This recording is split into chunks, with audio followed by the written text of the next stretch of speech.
Hello friends, नमस्कार। आज की इस वीडियो में हम मेरे बिना तुम प्रभु चैप्टर के सारे ऑब्जेक्टिव प्रश्न लिए हैं जो कि 2022 के लिए काफ़ी महत्वपूर्ण है। तो पहला प्रश्न है, मेरे बिना तुम प्रभु के लेखक कौन है?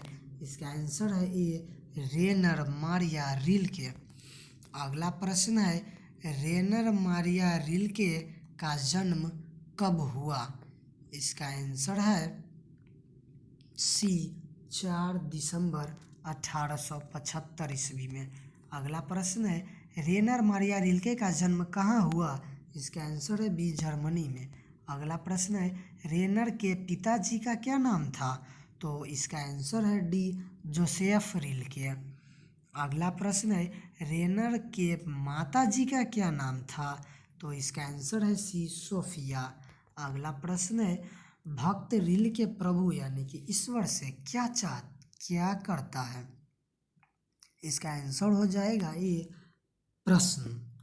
अगला प्रश्न है, रेनर मारिया रिल्के किस भाषा के कवि हैं? इसका आंसर है सी जर्मन।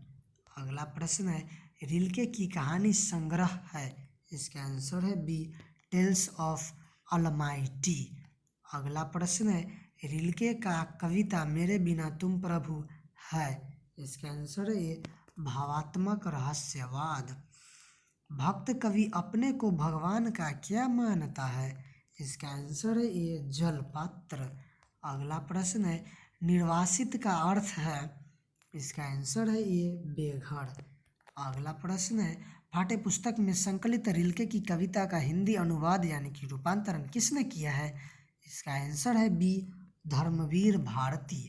अगला प्रश्न है, पाठ्य पुस्तक में संकलित रिल्के की कविता किस भाव की है? इसका आंसर है सी भक्ति। अगला प्रश्न है, भगवान की कृपा दृष्टि कहाँ विश्राम करती थी? इसका आंसर है डी कवि के कपोलों पर। अगला प्रश्न है, कवि किसके स्वाधीन होने की बात करता है? इसका आंसर है डी मदिरा। अगला प्रश्न है, कवि रिल्के के अनुसार मनुष्य के बिना किसका अस्तित्व न रहेगा? इसका आंसर है ये ईश्वर। अगला प्रश्न है, कवि रिल्के के अनुसार ईश्वर को सर्वशक्तिमान के रूप में किसने प्रतिष्ठित किया है? इसका आंसर हो जाएगा सी मनुष्य ने।